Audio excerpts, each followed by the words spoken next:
Je peux vous dire qu'ici en Israël, on est quand même assez en avance par rapport au reste du monde. On conduit la recherche pour un vaccin, pour un traitement. Et je peux vous annoncer que peut-être d'ici mars, pas avant en tout cas, février-mars 2021, il y aura peut-être un vaccin.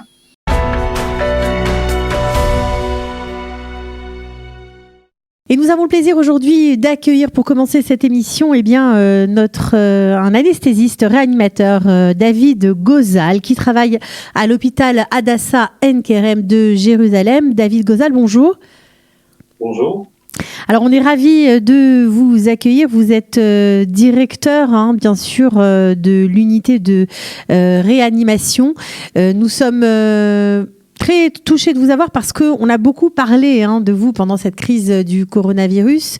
Comment vous avez géré justement cette pandémie à l'hôpital Hadassah ? Tout d'abord, je voulais vous dire que ça me fait plaisir que les gens aient pensé un petit peu à nous pendant cette crise. J'aimerais bien qu'ils pensent toujours à nous en dehors des crises aussi. Bon, on va en parler.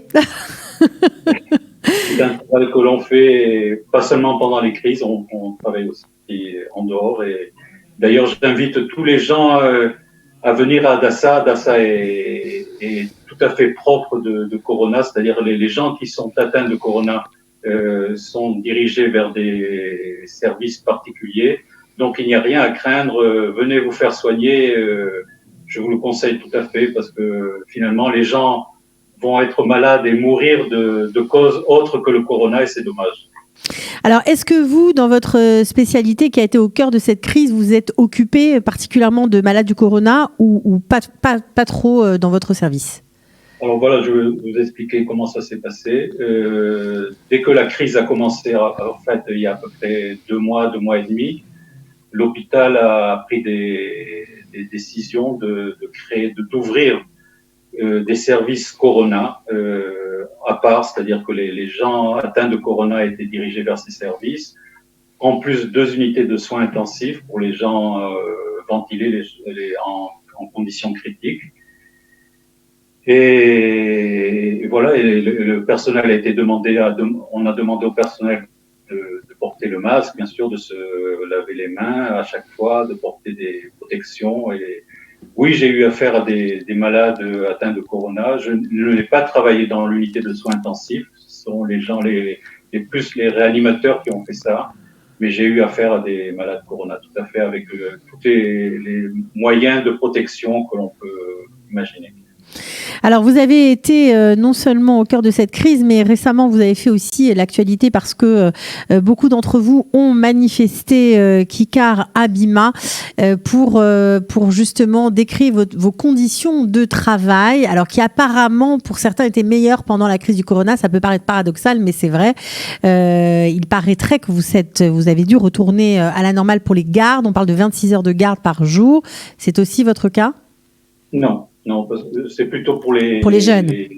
Les jeunes, voilà. Les jeunes médecins, oui. Tout à fait. Donc, ils arrivent le matin à 8 heures du matin, ils font une garde de 24 heures et repartent le lendemain parfois vers 10 heures, midi. Donc, ce sont vraiment des conditions très, très difficiles que nous ne connaissons plus depuis déjà quelques années. D'accord. Après une garde, on repartait à la maison le matin même. Ouais, donc vous les soutenez dans cette demande. Tout à fait, parce que ça peut conduire à des erreurs parfois fatales et donc c'est dommage. Il faut que ces gens-là soient en pleine forme et concentrés pour pouvoir travailler. On a l'impression que les pouvoirs publics, malgré justement la crise et malgré le fait que ces médecins, vous notamment, vous êtes sur le devant de la scène, sont un peu sourds à ces demandes qui paraissent complètement normales à nous, grand public. Sans vouloir rentrer dans des considérations politiques, je dirais que les décisions qui ont été prises pendant cette crise ont été de façon... vous voyez ce qui se passe en Israël et vous voyez ce qui se passe dans le reste du monde. C'est vrai qu'en Israël, la population est plus jeune qu'en Europe, par exemple. Aux États-Unis, il y a d'autres problèmes. Mais je pense que s'il y avait eu à la tête du ministère de la Santé quelqu'un de plus compétent, un médecin, quelqu'un qui est vraiment du terrain, les décisions ont été tout autres et les considérations vis-à-vis du personnel soignant ont été autres.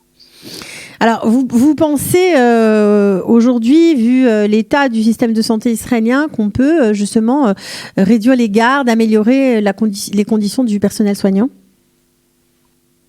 Tout à fait. D'abord, je voudrais dire que je pense que le système de santé israélien est relativement bon par rapport au reste du monde. Regardez ce qui se passe en France, ils n'ont pas de masque, les gens atteints de corona, les médecins atteints de corona continuent à travailler, etc., etc. Et ils ont rappelé les médecins à la retraite. Donc, chez nous, on est relativement en bonne forme, je dois dire. Oui, je pense qu'il faudrait donner de meilleures conditions aux médecins qui font quand même, aux médecins et aux infirmières. Je ne voudrais pas séparer les différentes parties du corps médical. Mmh. Alors justement, puisque vous parlez des infirmières, vous savez que chez Qualita, on essaie, en tout cas on lutte pour que ces infirmières francophones qui ont de l'expérience, qui ont été diplômées à l'étranger, qui arrivent en Israël et qui ont beaucoup de difficultés et au niveau de l'examen et pour faire reconnaître leur diplôme, on lutte pour qu'elles puissent s'intégrer et être peut-être même dispensées de cet examen. Est-ce que vous soutenez ce genre d'action ? Est-ce que vous comprenez ? Est-ce que pour vous, ces infirmières que vous connaissez peut-être sont aussi compétentes que d'autres infirmières venant d'autres pays, notamment formées en Israël ? Je pense qu'elles sont aussi compétentes, peut-être même parfois peut-être plus compétentes que les infirmières qui sont formées en Israël ou aux États-Unis ou en Angleterre. Mais je pense qu'on n'est quand même pas dans un état de guerre ou un état d'urgence majeur pour pouvoir dispenser les infirmières de ce que nous avons passé aussi. Je suis arrivé en Israël il y a plus de 20 ans après avoir fait ma spécialité en France, à Toulouse. Et quand je suis arrivé ici, on m'a demandé de recommencer ma spécialité, de repasser les examens, etc. Donc, je pense qu'il faut un standard. Dans n'importe quel pays, on va aux États-Unis, on nous demande de repasser des examens. Donc je ne vois pas pourquoi on le dispenserait. Bon, alors concernant votre spécialité aujourd'hui, est-ce que vous avez repris le cours normal des opérations ou pas encore tout à fait ? Chez nous, à Dassa, on n'a jamais arrêté en fait. On a continué à travailler de façon normale. Rien n'a été arrêté chez nous. Je dois dire que la diminution de l'activité a été créée plutôt par les gens qui ne venaient pas, qui avaient peur d'arriver à l'hôpital. Mais sinon, oui, tout fonctionne, tout marche. Je veux dire, le bloc opératoire fonctionne à plein temps, etc., etc. Tout a repris. Est-ce qu'il y a des craintes ? Tout le monde parle d'une deuxième vague pour l'hiver. Est-ce que vous aussi, vous craignez que ça arrive ? La logique dit que oui, que c'est un virus. Donc, je pense que les virus aiment bien les températures froides. Donc, je pense que, comme la grippe, il va peut-être revenir. Je pense qu'il va revenir en hiver. On est déjà un peu plus... On sait déjà un peu plus ce qui se passe avec ce virus. Donc, je pense qu'on a moins à craindre d'une deuxième vague. La seule chose, à mon avis, et c'est ce qu'a dit le directeur du Centre des maladies contagieuses aux États-Unis, le seul problème sera de faire la différence entre le virus de la grippe et le virus corona. Mais en dehors de ça, je pense qu'on sera en mesure de combattre cette deuxième vague. Alors, il y a beaucoup de laboratoires, beaucoup d'actions qui sont menées pour essayer de trouver un traitement, un vaccin ou même un traitement, faute de vaccin, puisqu'on dit que ça va prendre du temps. Est-ce que vous êtes intéressé à ce genre de recherche ? Est-ce que vous aussi vous êtes impliqué ou pas vraiment ? Impliqué par le travers de certains amis, je peux vous dire qu'ici en Israël, on est quand même... assez en avance par rapport au reste du monde. On conduit la recherche pour un vaccin, pour un traitement. Et je peux vous annoncer que peut-être d'ici mars, pas avant en tout cas, février-mars 2021, il y aura peut-être un vaccin. Mais on dit pourtant qu'Israël est un trop petit pays, que ça nécessite trop de moyens pour que seuls les Israéliens trouvent le vaccin, qu'il faudra s'associer avec d'autres pays. Là, vous me parlez d'un traitement qui sera trouvé ou d'un vaccin qui sera trouvé par les Israéliens seuls? C'est une équipe qui travaille en Israël qui est bien avancée.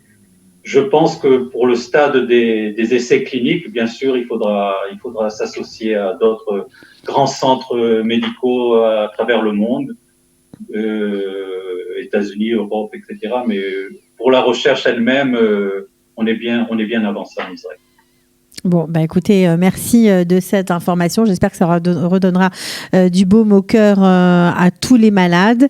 Voilà, merci beaucoup en tout cas d'avoir participé à cette émission, David Gozal. Donc, vous attendez les patients qui en ont besoin, si j'ai bien compris.